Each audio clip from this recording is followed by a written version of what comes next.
Le 15 août 1997, ce qui devait être un week-end romantique dans la nature sauvage de l'Eagle Cap s'est transformé en un cauchemar dont seule une personne est revenue. Après 15 ans d'un silence assourdissant, Peter Brooks a finalement révélé à la police l'histoire glaçante de la disparition de sa petite amie, Karen Hall. Une vérité qui défie l'entendement et qui vous hantera. C'était censé être l'un des plus beaux jours de ma vie, un jour dont je me souviendrai pour toujours. J'allais demander en mariage l'amour de ma vie, Karen. Ce qui s'est passé ce jour-là, cependant, est quelque chose qui hantera mon âme aussi longtemps que je respirerai. Karen et moi sortions ensemble depuis 3 ans, depuis que nous avions tous les deux 23 ans. Nous savions tous les deux après quelques mois que nous voulions passer le reste de nos vies ensemble. La seule chose qui manquait, c'est que je ne lui avais pas encore officiellement demandé de m'épouser. Même si elle me poussait et m'incitait depuis un certain temps à lui demander. Elle ne savait pas, cependant, que la raison pour laquelle je n'avais pas demandé était que, depuis 1 an, j'économisais assez d'argent pour lui acheter la bague de mariage dont elle avait toujours rêvé. Elle avait toujours aimé les bijoux et parlait de combien elle aimait les diamants roses et les dauphins, alors je voulais lui acheter une bague sur mesure avec des dauphins et le plus gros diamant rose que je pouvais me permettre avec mon salaire d'apprenti. Les diamants roses sont les diamants les plus chers, alors j'avais travaillé dur et lésiné pour lui acheter le meilleur que je pouvais. Finalement, après 1 an de travail acharné et de frugalité, j'ai pu aller chez notre bijoutier local et lui commander une bague sur mesure. Je n'avais jamais ressenti un tel accomplissement dans ma vie. J'étais sûr qu'elle serait ravie de la bague. Je l'aimais beaucoup et je voulais le meilleur pour elle. Après plusieurs semaines, la bague était terminée et j'ai décidé que je voulais faire quelque chose de spécial pour elle quand je poserai la question et lui demanderai d'être ma femme et lui montrerai la bague pour la première fois. Nous aimions tous les deux beaucoup faire du camping pendant l'été et comme c'était en août et que le temps était encore bon, j'ai décidé de planifier une escapade d'un week-end. L'un de nos endroits préférés pour camper était au cœur des montagnes de la forêt nationale d'Eagle Cap. Cette région est célèbre pour être au milieu de nulle part, ce qui nous plaisait. Nous aimions être seuls, juste nous et la nature, et personne d'autre. Nous avions campé à Eagle Cap de nombreuses fois auparavant, mais nous aimions toujours essayer de nouvelles zones à chaque fois que nous y allions. La forêt nationale d'Eagle Cap était immense et nous voulions en voir le plus possible. Nous étions aventureux et aimions découvrir de nouveaux endroits que nous n'avions jamais vus auparavant. Quand le vendredi après-midi est enfin arrivé, nous avons chargé notre équipement de camping comme nous l'avions fait tant de fois auparavant et sommes partis pour une retraite d'un week-end dans la nature. À son insu, une surprise spéciale l'attendait. Alors que nous roulions sur la route de montagne pavée qui nous mènerait à Eagle Cap, je me suis penché et lui ai demandé quelle zone elle aimerait camper cette fois-ci une fois arrivée. Elle réfléchit un instant puis dit « Tu te souviens de cette bifurcation sur la route quand on se dirige vers le lac de glace ? Je dis qu'on prend la bifurcation de gauche cette fois et qu'on voit où ça nous mène. Bien sûr, je parie qu'il y a des endroits sympas pour camper là-bas, ai-je répondu. Je ne l'ai pas mentionné, mais quand elle a dit ça, un mauvais pressentiment m'a envahi. Et dans ma tête, je pensais, mais qu'est-ce que c'est que ce sentiment ? Après 1 minute environ, je l'ai simplement ignoré comme si de rien n'était et j'ai continué à conduire. Je veux dire, qu'est-ce que ça pouvait être de toute façon ? Probablement juste nerveux à l'idée de la demander en mariage, puisque je n'avais jamais rien fait de tel auparavant. Nous avons conduit pendant plusieurs heures de plus, mangé quelques collations, bavardé sur le travail et nos familles, rien de très important. Quand la bifurcation de gauche est apparue et que j'ai vu le panneau pour le lac de glace, j'ai tourné le volant de la voiture vers la gauche. Et ce faisant, une petite voix dans ma tête disait « Non, ne va pas par là, fais demi-tour ». Cette fois, un frisson m'a parcouru l'échine et tout mon corps a tremblé comme si je venais d'avoir un frisson à cause du froid. Karen m'a regardé, a remarqué que j'avais frissonné et a demandé « Tu vas bien, chérie ?» Oh oui, je vais bien. Je ne sais pas pourquoi j'ai frissonné, ai-je dit avec un léger rire, essayant d'alléger un peu l'ambiance. Une fois que nous avons pris la route sur la bifurcation de gauche, elle s'est instantanément transformée en un chemin de terre très chaotique. Je pouvais dire que peu de gens utilisaient cette route, elle n'était pas bien entretenue par le service forestier comme la plupart des routes que nous empruntions habituellement dans l'Eagle Cap. Karen m'a regardé et a dit en riant « Waouh, peut-être que je n'aurais pas dû choisir cet endroit, Cette route est horrible. Je n'ai rien dit, j'ai juste essayé de rire un peu. Je ne voulais pas lui parler du mauvais pressentiment que j'avais eu parce que je voulais que ce week-end soit parfait. Je voulais que l'atmosphère soit joyeuse, pas inquiétante. Nous avons continué à conduire pendant une autre heure avant que la route n'arrive à une impasse. J'ai arrêté la voiture et j'ai dit, « Eh bien, c'est tout, c'est aussi loin que nous pouvons aller. On dirait qu'on peut installer le camp presque n'importe où par ici et il y a beaucoup d'arbres morts et de branches pour faire un bon feu. » Elle m'a regardé, a souri et a dit, « C'est super, je suis juste contente qu'on n'ait plus à conduire, je ne pense pas que mon dos puisse le supporter. » J'ai souri en retour et j'ai dit, « Je comprends. » En coupant le contact de la voiture, j'ai alors remarqué à quel point il faisait vraiment sombre. La forêt était super épaisse avec des pins, comme la plupart des forêts de l'Eagle Cap. Et il n'y aurait pas de lune avant le lendemain. Cela signifiait qu'il faisait noir comme dans un four. C'était souvent comme ça quand nous allions camper, mais pour une raison quelconque, cela semblait sinistre ce soir, comme si quelque chose n'allait pas. J'ai ramené mes pensées à Karen et à la tâche à accomplir, alors j'ai pris ma lampe de poche de la console centrale, je l'ai allumée et j'ai dit, « Installons le camp et préparons le dîner, je suis affamé. » « Ça me va, chérie, j'ai faim aussi. Je n'aime pas monter le camp dans le noir, mais je suppose qu'on ne peut rien y faire maintenant, » a répondu Karen. J'ai simplement hoché la tête en ouvrant la portière de la voiture et en sortant dans l'obscurité. En sortant, j'ai remarqué qu'il faisait froid, beaucoup plus froid que ce à quoi je m'attendais pour un mois d'août. Je me suis arrêté de bouger pendant une seconde et j'ai pu entendre le bruit d'une rivière rugissante et j'ai su que c'était l'une des raisons pour lesquelles il faisait plus froid que d'habitude. Il fait toujours plus froid quand on est près d'une rivière. Je me suis dirigé vers l'arrière de la voiture et j'ai commencé à décharger notre équipement de camping. Je pense que nous devrions d'abord monter la tente, puis faire un feu et préparer le dîner. Ai-je dit, ça me semble un bon plan, a répondu Karen. Nous avions une tente pour 2 personnes qui était rapide et facile à monter, donc il n'a pas fallu longtemps pour l'installer et jeter nos sacs de couchage et nos matelas à l'intérieur. Une fois que nous avons fini de monter la tente, nous avons commencé à ramasser du bois pour le feu. Nous aimions cuisiner notre dîner sur un feu de camp. Nous avions parlé plusieurs fois auparavant de la façon dont cela nous donnait le sentiment de revenir à nos racines en tant qu'humains, nos ancêtres qui cuisinaient sur un feu de camp. C'était probablement une autre raison pour laquelle nous aimions aussi le camping. Nous aimions puiser dans nos instincts primaires, la vie réelle peut se perdre et devenir confuse en vivant dans une grande ville, entourée de technologie. Et le camping semblait nous garder ancrés et en paix. Il ne nous a pas fallu longtemps pour ramasser assez de bois de chauffage pour construire un immense feu. Normalement, nous devons partir à la chasse au bois à cause des autres personnes qui campent aussi et utilisent tout le bois comme nous. Cet endroit était différent, cependant, il y en avait partout. C'était comme si personne n'avait jamais campé ici auparavant. Au début, j'ai pensé, « Waouh, c'est bien, je n'aurai pas à chercher loin pour le bois. » Quelques minutes plus tard, cependant, alors que je ramassais du bois de chauffage, un sentiment étrange m'a envahi, que peut-être il y avait une raison pour laquelle personne ne campait ici. C'est peut-être juste la route dégoûtante que nous avons empruntée pour arriver ici, me suis-je dit en continuant à ramasser du bois pour le feu. Cela a aidé à calmer un peu mon esprit, mais pas beaucoup. Une fois que nous avons fini de ramasser autant de bois que nous pouvions porter chacun, nous avons fait un foyer avec de grosses pierres qui se trouvaient à proximité.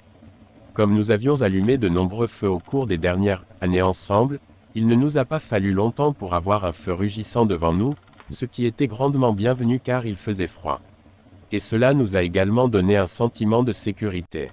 Il y a quelque chose dans un feu qui donne aux humains un sentiment réconfortant de sécurité.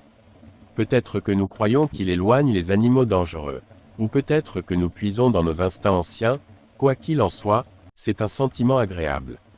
Quand le feu a commencé à baisser un peu, j'ai dit à Karen, « Eh, commençons à cuisiner le dîner, je suis affamé. »« Ouais, moi aussi, allons-y, » a-t-elle répondu. Alors que je retournais à la voiture, qui était à environ 40 mètres de notre tente et du feu, j'ai entendu un bruit de cliquetis venant des arbres voisins. Et les sons semblaient se déplacer plutôt que de provenir d'un point fixe. C'était un son de cliquetis humide, clic, clic, clic. Il s'est soudainement arrêté et j'ai pu entendre quelque chose se déplacer rapidement à travers les arbres. Il semblait s'éloigner de moi alors que je me rapprochais de la voiture. Je me suis immédiatement figé sur place de peur et j'ai pensé, mais qu'est-ce que c'est que ça, bon sang? J'ai regardé en arrière vers Karen qui se tenait près du feu pour se réchauffer. Elle me tournait le dos et je pouvais dire qu'elle n'avait pas entendu ce que j'avais entendu. Ce qui est logique puisque le feu est bruyant à cause du crépitement du bois. Je suis resté là pendant plusieurs minutes, figé sur place, incapable de bouger avant que Karen ne dise « Tu vas bien ». Qu'est-ce qui prend si longtemps? Rien, j'essaie juste de tout trouver, ai-je répondu. Encore une fois, je ne voulais pas l'alarmer et gâcher l'ambiance de ce qui était censé être un week-end inoubliable.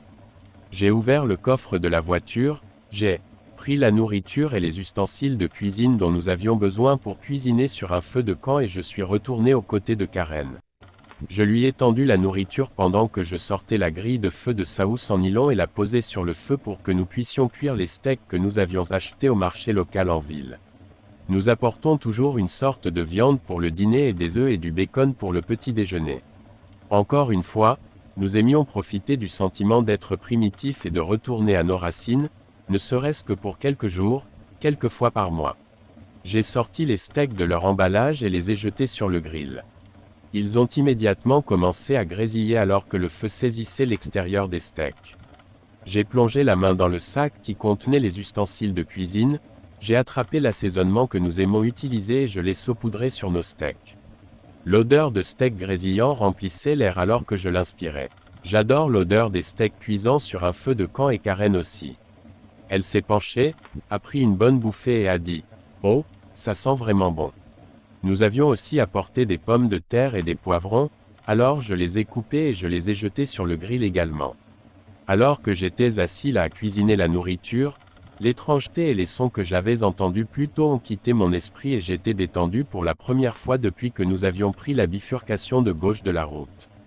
Pendant que je cuisinais, Karen était retournée à la voiture pour prendre nos chaises de camping afin que nous puissions tous les deux nous asseoir et regarder la nourriture cuire sur le feu. Nous étions tous les deux à l'aise et heureux d'être en compagnie l'un de l'autre alors que nous étions assis là, nous tenant la main et échangeant des regards. Une fois que les steaks et les légumes ont fini de cuire, nous les avons retirés du grill. Nous avons parlé et ri en nous asseyant là, mangeant le délicieux dîner que nous venions de cuisiner. Encore une fois, mon esprit avait oublié le malaise et la peur que j'avais ressentis plus tôt.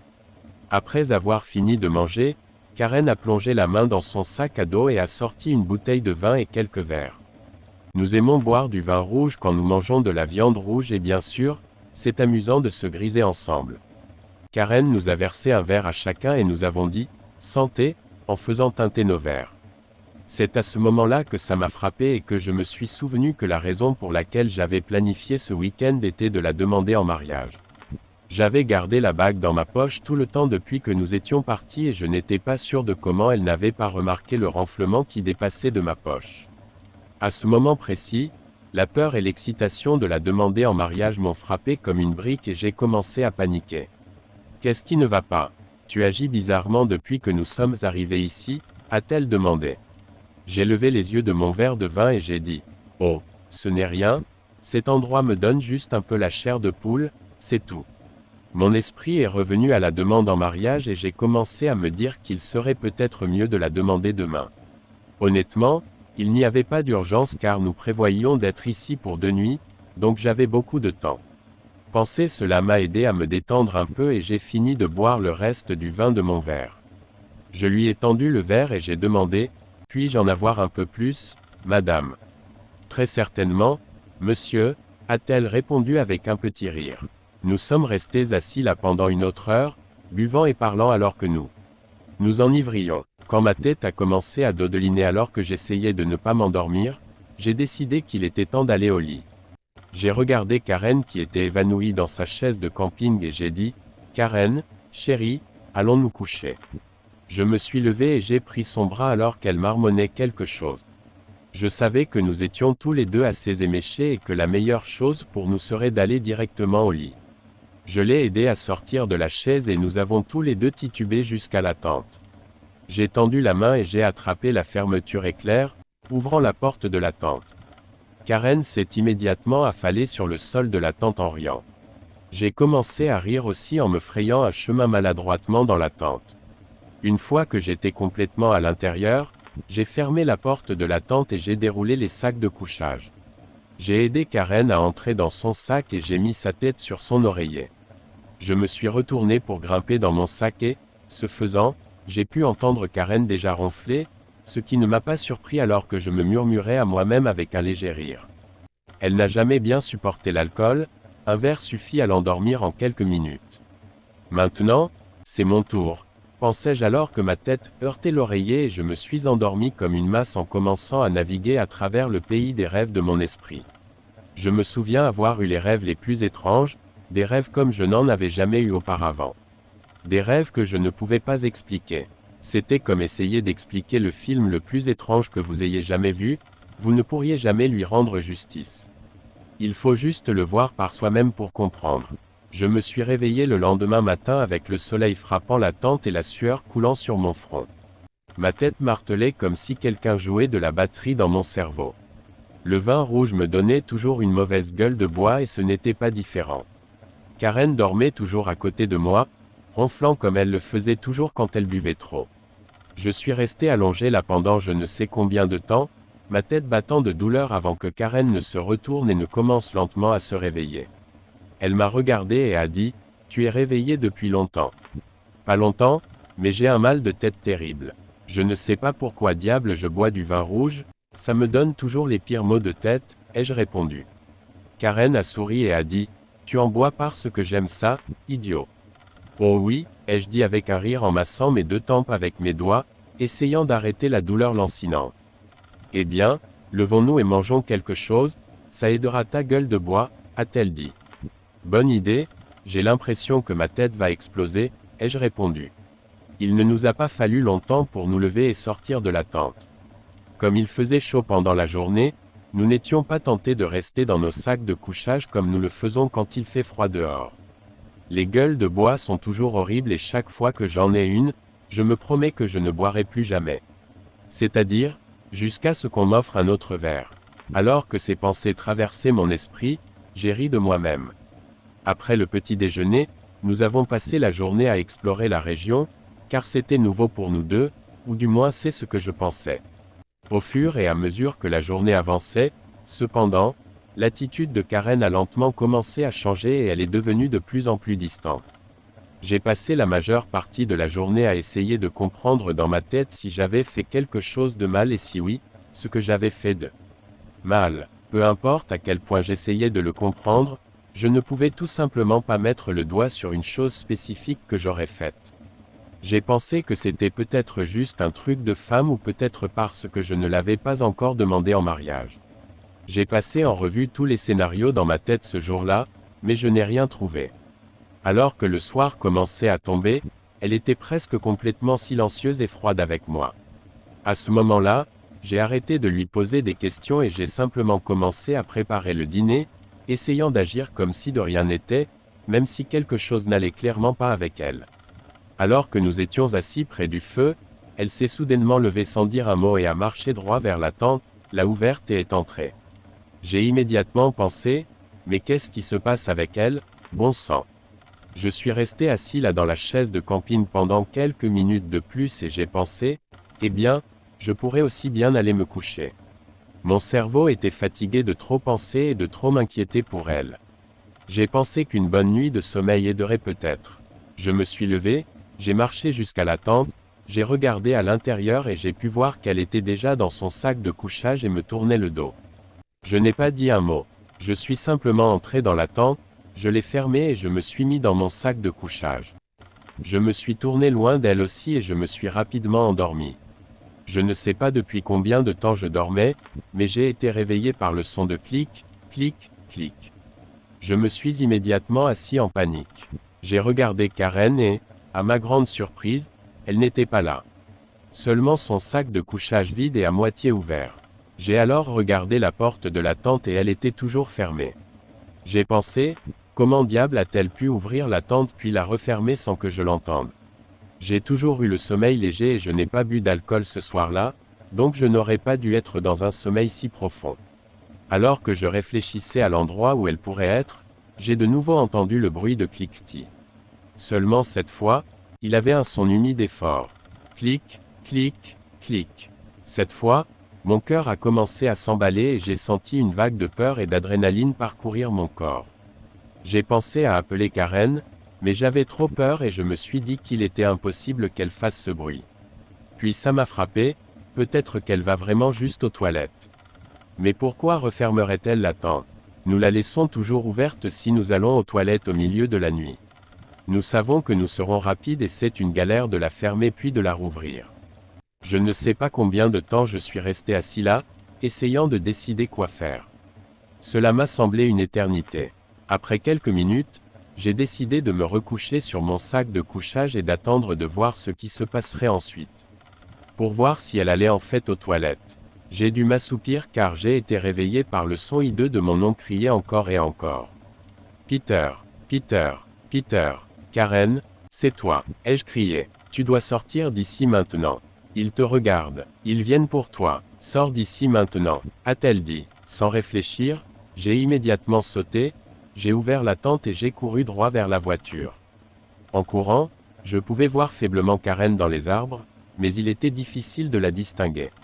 Je pouvais aussi entendre des choses se déplacer rapidement à travers les arbres et de nouveau le son de cliquetis humides. Il devenait de plus en plus fort à mesure que les choses dans les arbres se rapprochaient. Alors que j'étais à quelques mètres de la voiture, je me suis souvenu que les clés de la voiture étaient sur le tableau de bord, là où nous les laissions habituellement quand nous allions camper pour ne pas les perdre. Je n'ai pas hésité, j'ai ouvert la portière de la voiture et j'ai sauté sur le siège avant. J'ai rapidement cherché à tâtons le bouton de verrouillage automatique et je n'arrêtais pas de le manquer. Une décharge de peur m'a parcouru l'échine et après plusieurs tentatives, j'ai finalement trouvé le bouton.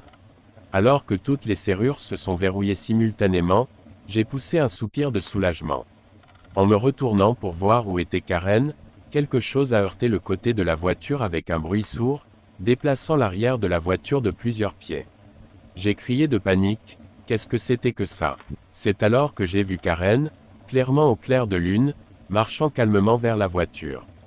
Elle était nue et couverte de sang. Je l'ai regardée et alors qu'elle se rapprochait de la voiture, quand elle s'est approchée, j'ai crié aussi fort que j'ai pu, « Karen, qu'est-ce qui se passe?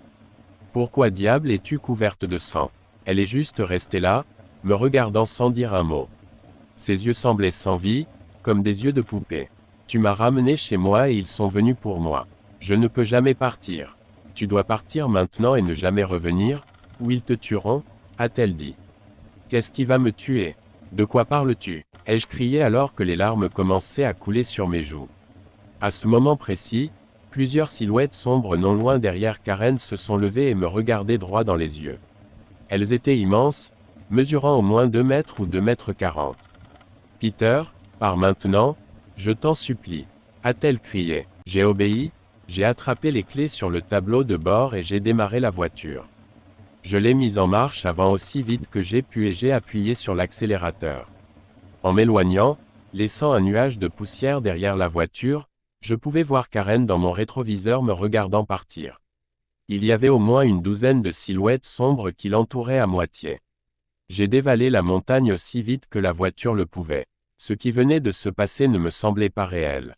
En rentrant chez moi, j'essayais de tout analyser, mais je n'y arrivais tout simplement pas. Je ne savais pas quoi dire ni comment j'allais expliquer cela à qui que ce soit. Je ne pouvais tout simplement le dire à personne et je savais qu'on me reprocherait sa disparition. Alors que ma maison apparaissait, j'ai pris une décision sur le vif. Je savais au fond de moi que je devais fuir et rester en fuite. J'ai fait demi-tour avec la voiture, j'ai accéléré et je suis en fuite depuis lors. Ce qui s'est passé là-haut à Eagle Cap cette nuit-là me hante chaque jour de ma vie. Et je ne m'aventure plus dans les montagnes. Peut-être qu'un jour j'y retournerai, peut-être. Mais pas tout de suite. Pour plus d'histoires d'horreur effrayantes, abonnez-vous maintenant.